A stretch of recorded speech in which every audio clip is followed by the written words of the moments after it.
வணக்கம் ஃப்ரெண்ட்ஸ். நம்ம இன்றைக்கி பார்க்க போகிற வீடியோ என்னென்னு பார்த்தீங்க அப்படின்னா, பர்க் அப்ளிகேஷன் வழியாக நீங்கள் இந்தியாவுக்கு மணி ட்ரான்ஸ்ஃபர் பண்ணுறீங்க அப்படின்னா, மணி ட்ரான்ஸ்ஃபர் பண்ணுறப்ப உங்களுக்கு பணம் போய் சேரலை, இல்லை நீங்கள் அனுப்பின பணத்தை கேன்சல் பண்ணி ரீஃபண்ட் கொண்டு வரணும், திரும்ப பர்க் அப்ளிகேஷன்லேயே கொண்டு வரணும், இல்லை நான் அக்கௌண்ட் நம்பர் தப்பாக போட்டுட்டேன், காசு எங்கேயோ மாட்டிக்கிட்டு எங்கே போச்சுன்னே தெரில, அது எப்படி கொண்டு வரது, எப்படி மெயினாக கஸ்டமர் கேர்கிட்ட நம்மளோட பிரச்சனையை சொல்லி அவங்கள்ட்டேருந்து எப்படி சொல்யூஷன் வாங்கி அதை எப்படி நம்ம சரி பண்ணுறது அப்படிங்கிறத இந்த வீடியோவில் ஃபுல்லாக பார்க்க போகிறோம்.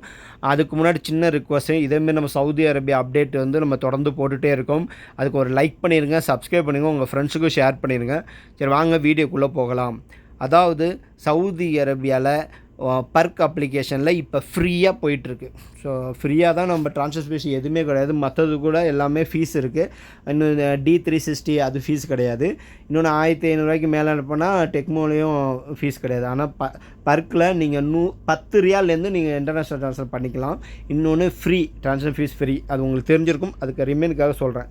ஒருவேளை நீங்கள் அக்கௌண்ட் நம்பர் தப்பாக போட்டு ஒரு அக்கௌண்ட்டுக்கு, உதாரணத்துக்கு இந்தியாவில் உள்ள ஒரு அக்கௌண்ட்டுக்கு அனுப்பிட்டீங்க, நான் அனுப்பின பிறகு எனக்கு ப்ராசஸிங்லே இருக்குது, இல்லை பெண்டிங்கில் இருக்குது, இல்லை நான் ஏதோ தப்பாக போட்டுட்டேன், இல்லை பேங்க் தப்பாக போட்டேன், இல்லை அக்கௌண்ட் நம்பர் தப்பாக போட்டேன், இல்லை அவங்க என்ன பண்ணோம் அப்படின்னா, ஃபஸ்ட்டு உங்கள் மொபைலை ஓப்பன் பண்ணி பர்க் அப்ளிகேஷன் ஓப்பன் பண்ணி அந்த மூலையில் உள்ள எடுத்திங்கன்னா அதில் சப்போர்ட் அப்படின்னு இருக்கும், மூலையில் ஒரு கார்னரில் இருக்கும். ஓகேங்களா? அதை கிளிக் பண்ணோன்னே கீழே மெனு இருக்குல்ல, அதை சொல்கிறேன். ஸோ மேலே சப்போர்ட் அப்படின்னு ஆப்ஷன் இருக்குது. சப்போர்ட்ஸில் 2 ஆப்ஷன் இருக்குது. ஒன்று, நீங்கள் நேரடியாக சேட் பண்ணிக்கலாம், அது கம்ப்யூட்டர் உங்களோட சேட் பண்ணும். 2வது, அவங்களுக்கு மெசேஜ் அனுப்பலாம், கம்ப்ளைண்ட் ஃபைல் பண்ணலாம் அப்படின்னு 2 ஆப்ஷன் இருக்குது.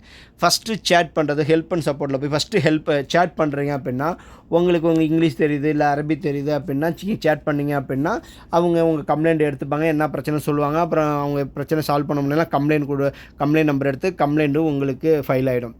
இல்லை இப்போ ப்ராசஸில் இருக்கல, பெண்டிங்கில் இருக்குது அப்படின்னா அதை ஸ்க்ரீன்ஷாட் நம்ம எடுக்க முடியலன்னா இன்னொரு மொபைல் வச்சு அது ஃபோட்டோ எடுத்து வச்சுக்கிட்டு, இன்னொன்று அதை சேவ் பண்ணி வச்சுக்கிட்டு, நீங்கள் உங்களுக்கு என்ன பிரச்சனையோ இதேமாதிரி நான் அனுப்பிவிட்டேன். இதில் நிறைய ஆப்ஷன் இருக்கும்.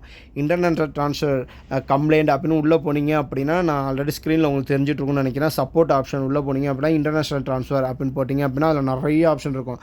பேங்க் தப்பாக போட்டேன், இல்லை இன்டர்நேஷ்னல் ட்ரான்ஸ்ஃபர் பெனிஃபிஷரி தப்பாக பண்ணிட்டேன், இல்லை இதேமாரி நிறைய உங்களுக்கு எந்த ரிலேட்டடோ அதை நீங்கள் கிளிக் பண்ணிவிட்டு, நீங்கள் சொன்ன ஸ்க்ரீன்ஷாட்டை, நான் எடுக்க சொன்ன ஸ்க்ரீன்ஷாட்டை அப்லோட் பண்ணிவிட்டு என்ன பிரச்சனையோ அதை எழுதுங்க. உங்களுக்கு இங்கிலீஷில் எழுத தரல, அரபியில் எழுத தரல அப்படின்னா கூகுள் ட்ரான்ஸ்லேஷனில் போய் நீங்கள் தமிழில் சொன்னாவே அது இங்கிலீஷாக மாற்றி தரும். ஓகேங்களா? அதை அப்படியே காப்பி பண்ணி இதில் பேஸ்ட் பண்ணிவிட்டு, உங்களுக்கு என்ன பிரச்சனை, எதோ தப்பாக போட்டேன் அக்கௌண்ட் நம்பரு, இல்லை காசு போய் 3 நாள் ஆச்சு இன்னும் போய் சென்ட் ஆகலை, இல்லை கேன்சல் பண்ணி ரீஃபண்ட் வரணும் அப்படின்னு என்னவோ தமிழில் சொன்னீங்கன்னா அது இங்கிலீஷ் ஆட்டோமேட்டிக்காக கூகுள் ட்ரான்ஸ்லேஷனில் போய் நீங்கள் ட்ரான்ஸ்ஃபர் பண்ணி அதை காப்பி பண்ணி இதில் பேஸ்ட் பண்ணி அவங்களுக்கு கம்ப்ளைண்ட் கொடுத்துருங்க. கம்ப்ளைண்ட் கொடுத்த பிறகு அந்த கம்ப்ளைண்ட் நம்பர் என்ன அப்படின்னு நீங்கள் பர்க் அப்ளிகேஷனில் எந்த மொபைல் நம்பர் கொடுத்தீங்களோ அந்த மொபைல் நம்பருக்கு அவங்க சென்ட் பண்ணிடுவாங்க. அதுலேருந்து 24 ஹவர்ஸ்க்குள்ளே உங்கள் கம்ப்ளைண்ட்டை அவங்க எடுத்துகிட்டு அவங்க ரெடி பண்ணி கொடுத்துருவாங்க. பர்க் ரொம்ப ஸ்பீடாக தான் இப்போ நடத்திட்டு இருக்காங்க. ஸோ அதனால் உடனே கம்ப்ளைண்ட் பண்ணுங்கள். வெயிட் பண்ணி பாருங்கள், காசு சென்ட் ஆகலை, இல்லை அங்கே ஏதாவது நெட்வொர்க் பிரச்சனை இருக்கலாம் இந்தியாவில். அப்படி இல்லைன்னா நீங்கள் ஒரு வாட்டி செக் பண்ணிடுங்க. என்ன தான் பிரச்சனைன்னு தெரியாமல் போகலன்னு ஃபஸ்ட்டு பண்ணுறதை விட்டுட்டு என்ன பிரச்சனை, ஏன் போகல அப்படின்னு பாருங்கள். ஒரு நீங்கள் அக்கௌண்ட் நம்பர் தப்பாக கொடுத்தீங்களா, அதை ஒரு வாட்டிக்கு 2 வாட்டி செக் பண்ணிடுங்க. இல்லை தப்பான இடத்துக்கு போயிட்டோமா, இல்லை நிறைய அமௌண்ட் இதாக போயிட்டா, இல்லை எதனால பெண்டிங் வந்துச்சு அப்படின்னு ஃபஸ்ட்டு பார்த்துட்டு உங்களால் பண்ண முடியல அப்படின்னா மட்டும் கஸ்டமர்களை சொன்னீங்க அப்படின்னா கம்ப்ளைண்ட் கொடுத்து நீங்கள் எடுத்துருவாங்க. இல்லை ப்ரோ, எனக்கு இந்த டைப் பண்ணுறது, இந்த காப்பி பண்ணி பேஸ்ட் பண்ணுறது, இல்லை சேட் பண்ணுறதெல்லாம் செட் ஆகாது அப்படின்னா அந்த பர்க் அப்ளிகேஷனில் சப்போர்ட்டுங்கிற ஆப்ஷனில் ஃபோன் நம்பர் இருப்பாங்க. அது டோல் ஃப்ரீ நம்பர் தான் பர்க் அப்ளிகேஷன். அவங்கள்ட்ட ஃபோன் அடித்து அதில் அரபி இருக்குது, இங்கிலீஷ் இருக்குது, ஹிந்தி இருக்குது, உங்களுக்கு எது மலையாளம் இருக்குதுன்னு நினைக்கிறேன். ஸோ அதை நீங்கள் செலக்ட் பண்ணி 1 2 செலக்ட் பண்ணி உங்கள் பிரச்சனை என்ன சொன்னீங்க அப்படின்னா உங்கள் இக்காமன் நம்பர் கேட்பாங்க. இக்காமன் நம்பர் கொடுத்தீங்க அப்படின்னா அவங்களே உங்களுக்கு எல்லாம் சொல்லிவிட்டு இத்தனை நாள் ரெடி ஆகிடும் அப்படின்னா அவங்களே கம்ப்ளைண்ட் ஃபைல் பண்ணி உங்களுக்கு ரெடி பண்ணி கொடுத்துருவாங்க. ஸோ இப்படி தான் நீங்கள் உங்களுக்கு காசு போகலை அப்படின்னா பர்க் அப்ளிகேஷனோட கஸ்டமர் கேரை நீங்கள் இப்படி தான் காண்டாக்ட் பண்ணணும். ஓகேங்களா? ஸோ உங்களுக்கு இப்போ கொஞ்சம் ஓரளவு புரிஞ்சிருக்குன்னு நினைக்கிறேன். நானும் வீடியோவில் காட்டியிருப்பேன். ஸோ அப்படி புரிஞ்சவங்களுக்கு லைக் பண்ணிடுங்க, சப்போர்ட் பண்ணிடுங்க. இல்லை வேறு ஏதாவது பர்க் அப்ளிகேஷனில் உங்களுக்கு பிரச்சனை இருக்குது, நான் சொன்னதை விட இன்னும் வேறு ஏதாவது பிரச்சனை இருக்குது அப்படின்னாலும் நீங்கள் கமெண்ட் பண்ணுங்கள். அது என்ன நம்மளும் தெரிஞ்சுப்போம், நம்மளோட சப்ஸ்கிரைபரும் தெரிஞ்சுப்பாங்க. அது மட்டும் இல்லாமல் லோக்கல் ட்ரான்ஸ்ஃபர் பண்ணிக்கலாம். லோக்கல் ட்ரான்ஸ்ஃபர் பண்ணிங்க அப்படின்னா அது ஃப்ரீ தான்.